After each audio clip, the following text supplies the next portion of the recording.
Hi everyone and welcome into this week's My Weekly CBS Fix. Hope you had a great week. So this week I want to talk through something, it's very basics. We should all know the answer to this question. Somebody asked me, what does challah mean? And I was like, I don't even know. You mean the bread? They said, yeah. I'm like, I don't even know what the word actually means. So I started looking into it, and it was an idea I wanted to share with you. What the pasuk says, the verse says in this week's parsha, when you come into the land of Israel, and finally you'll be able to bake your own bread. So Hashem says, Rashis Ariso, say from the first of your kneading, meaning the first dough that you have, Challah Tarima Truma, you have to separate a portion of challah for Hashem. That means if you have a big fat thing of dough over here, you have to rip off a part of it, and that goes to the Kohen. Separate it to Hashem, the service of Hashem. We don't do that today. Today we put it in the oven. It's something holy. We burn it. Okay. So what does challah mean, though? Challah literally means a loaf. The Torah says, Challah Shlach, a loaf of bread. That's what it means. You have to. So that's a simple answer.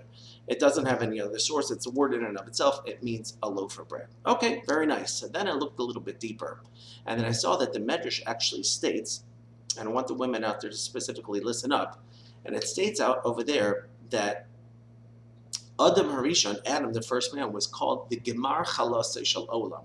He was considered the finishing challah of the world. So what does this mean? What this means is after Hashem created the entire world, the entire planet, everything that grew from the planet, everything that sprouted forth from the world, from the earth, the last of it, of course, was Adam. Hashem took a clump of mud, dirt, and that's why Adam is called Adam, which comes from Adamah, the earth. That's what he is. And however, once Adam was made, the world was then perfect. Because everything that was created hitherto was just ultimately to be able to serve Adam for Adam's sake. And he was considered the challah of the world, the final touch, the finishing touch, the touch of perfection, as it were. How we connect that to actual challah that we eat is the same thing. We can only eat this mass of dough here once we first separate the challah from it. Once we separate this piece of dough and give it to the Kohen, now the rest of it becomes permitted for us to eat, which is also an interesting lesson in and of itself. That means the Jewish people, we call this food challah because we like to associate the mitzvah that's done with it. And therefore, the entire world which was created for man. So everything that Hashem had created up until that point was for man's sake, was for my sake and your sake, and was certainly for Adam Harishon's sake. However, Chava, who was Adam's wife, Eve, she kind of ruined that by giving him to eat of the tree of knowledge. That was the one tree they were not allowed to eat from in the Garden of Eden, was the Eitz Hadas, the tree of knowledge, and she gave him to eat. And she was Ivda es Chalas Hashem. She caused it to go to ruin this challah, meaning she caused slight imperfection in Adam. Why? Because once he ate, there was now going to be death in the world. There was now sin. They became aware of who they were as a guf, as a body. And it's the woman's job, and that's how she is in nature. Women by nature are more soul-like. They're more in touch with their neshama. And their jobs is to actually perfect their husband's connection to their guf, connection to their body.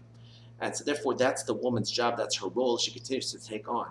And when a woman separates dough, it's specifically the mitzvah of the woman and of the household, the Torah says, to make the challah. Because when she separates the dough, she's now telling herself this message, that with her separating the dough and now perfecting the dough, so she helps man and encourages him and imparts upon him part of her neshama and makes his body try to have that pristine level that it had. She tries to remedy what she had once upon a time. Now, a lot of time the girls ask me, hey, it's not fair. Why can't I put on tefillin? How come only the men get to put on tefillin or get to wear tzitzis? So we respond to them, okay, so first let's do the mitzvahs that you're supposed to do, and then maybe we'll move on to the mitzvahs you're not supposed to do. So let's work on the mitzvah of challah. So the next time you bake challah, I want you to make sure you call me up, tell me, hey, you did it, and then maybe we can graduate. But realize the importance of it, that you're not just pulling off challah and again doing it for the sake of that. At the same time, you're trying to remedy that which our foremother did, Eve, by kind of bringing Adam back down a level. So we have to bring human beings, Adam, back up a level. So thank you for listening. A little insight into challah. The next time you eat challah, at least we'll have a little insight of what we're eating, and it'll be a little bit more meaningful. Have a great Shabbos.